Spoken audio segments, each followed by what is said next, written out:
За жаргал ханд байна. Тэгэхээр бизнесмен хүн бол маркетинг борлуулалт за тэр дундаа хамгийн чухал нь борлуулалтын яриаг сурахгүйгээр бол ямар их боломж алддгаа бол ерөөсөй ойлгодгүй. Тэгэхээр бизнес хийж байгаа олон хүн бол би бүтээгдэхүүн сайн болгож байна, үйлчлэгээ найдвартай хийхэд л болоо гэж бодоод байдаг.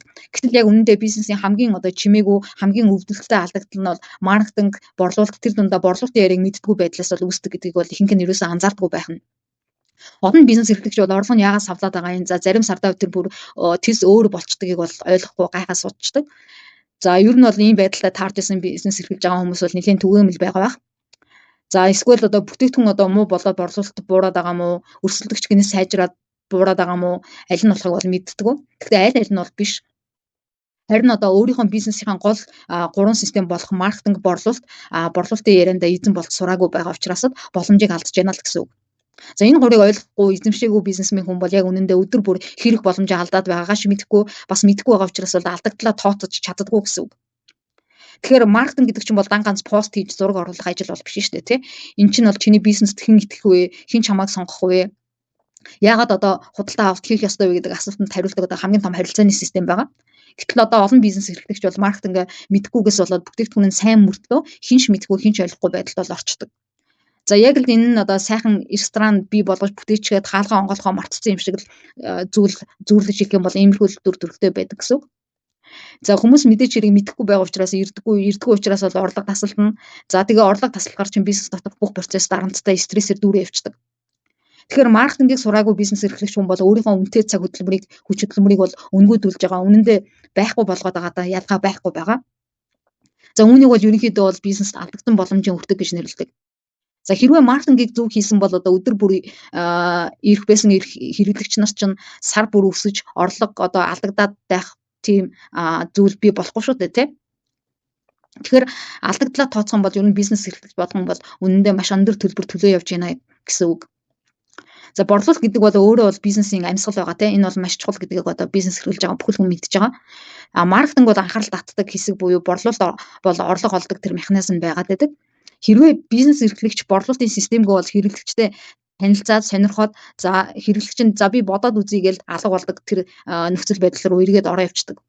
Хэрэглэгч алга болох бүртээ бол хэдэн төгрөгийг алдагдаж боломжоо алдаж байгаагаа ер нь тооцож үзсэн тохиолдол байдаг болов. За энийгээ тооцоод үзээрэй. Тэгэхээр нэг үйлчлүүлэгчийн дундаж худалдаа авалт хэрвээ 200 мянган төгрөг гэж бодох юм бол сард 10% сонирхоод шийдвэр гаргахгүй бодоод үзьгээд явж байгаа тохиолдолд бол энэ 2 сая төгрөгийн алдагдал байна гэсэн үг шүү дээ, тий. За жилдээ бүр 24 сая төгрөг болоод явчихна. Тэгэхээр энэ бол санаанаас зохиолж хэлж байгаа тоо бол биш. Жижиг бизнес эрхлэгчдийн ер нь 90% нь яг ийм байдлаар орлогоо алдаад байдаг гэсэн үг. За тэгэхээр хамгийн харамсалтай нь бол бизнес эрхлэгчид маань энэ алдагдлыг за яах вэ гэж тооцдоггүй. Гэхдээ тооцоогүй болохоос биш бодитоор алдагдаад байдаг бодит тоо гэдгийг бол мэдэх хэрэгтэй байгаа. Ихэнх бизнес бол хаалтдаг шалтгаан нь бол мөнгө дутах биш, харин боломжийн алдаж байгаагаа ерөөсөй ойлгохгүй явсараа дампуурдаг тал бол байдаг шүү дээ, тий. Тэгэхээр борлуулалтын яриа гэдэг бол бас бизнес эрхлэгчийн өөрийнх нь хүч болсон маш чухал чадвар юм байна гэдгийг бас энэжнээс ойлгох хэрэгтэй. Энэ бол худалдаачийн яриа биш, мэрэгжлийн асуудал биш, залтай хүн хийх ч ажил биш. Ер нь борлуулалтын яриаг мэддэг хүн бол хэрэглэгчийг ойлгодог хүн гэсэн үг байна шүү дээ, тий. Хэрэглэгч ямар айдастай байна, ямар эргэлзээтэй байна, яг юунаас шийдвэр гарахгүй байна гэдгийг бол олж хардаг. Тэгэхээр энэ эргэлзээг тайлж өгдөг хүн гэж ойлгож болно. Хэрвээ бизнес эрхлэгч маань борлуулалтын яриаг бол эзэмшээгүй бол хэрэглэгч тантай уулзаад хичнээн дуртай байсан ч гэсэн шийдвэрүүд гаргахгүй. Ягаад гэвэл хэрэглэгч шийдвэр гаргахдаа урамшилал биш ойлголт болон итгэлцээр тулгуурладаг учраас тэгж байгаа. Гэхдээ ихэнх бизнес эрхлэгч нар бол борлуулалтын яриаг нэг сайн худалдагч хийчихнэ гэж бодоод өөрөө сурахгүй орхичдаг сул тал байгаад байдаг. За энэ бол нэлээд нийтлэг. Тэгэхээр энэ сонголт хийж байгаа байдал чинь хамгийн өндөр үнэтэй сонголт байдаг учраас бол юу алдаж байгаагаа бол ойлгодгүй байх нэ. Тэгэхээр энийг дан ганц худалдагчийг хийх ажил гэж даатгаж бол ерөөсөө болохгүй байх нь шүү дээ, тий.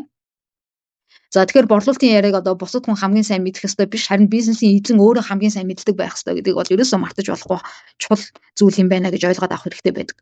Тэгэхээр бизнесийн эзэн маань өөрөө борлуулалтын яриаг эзэмших юм бол ажилтан солигдох худалдагч байхгүй байх үед за магадгүй бусад ажлын хөлс өндөр гарах үед ч гэсэн энэ дутагдaltaй байгаа эрсдлүүдийг нөхөж чадаж эрсдлийг багасгаж олж чадна. Мөн ямар ч үнэтэй ярьсан бол орлого олох боломжоо бол алддаггүй байх нь. Тэгэхээр бизнес эрхлэгч хүн маркетинг, борлуулалт тэр дундаа борлуулалтын яриаг сурахгүй бол олон давхар боломжийг алддаг гэдгийг бол маш сайн ойлгох хэрэгтэй байдаг байна шүү дээ, тий.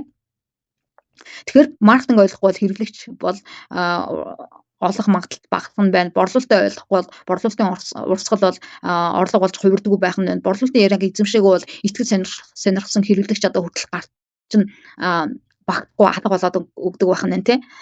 Тэгэхээр энэ бүх алдагдсан боломжууд нийлээд бизнес эрхлэгчийг залхууруулж, бухимдуулж, бизнесээ өсөхгүй байгаа юм шиг сэтгэлдлийг бас төрүүлдэг. За ийм сул талтай. Гэхдээ бизнес бол муу байгаа юм биш, систем л дутуу байгаад байна гэж энэжнээс ойлгож авах хэрэгтэй байх нь шүү дээ, тий. За хэрвээ зөв чадваруудаа эзэмших юм бол энэ бүхэн бол эсрэгээрээ өөр зүйл болж хувирна. За тэгэхээр борлуулалтын яриа гэдэг сургалтыг бол манай ээлтнээс бүтээгээд хүмүүст хүргэж байгаа.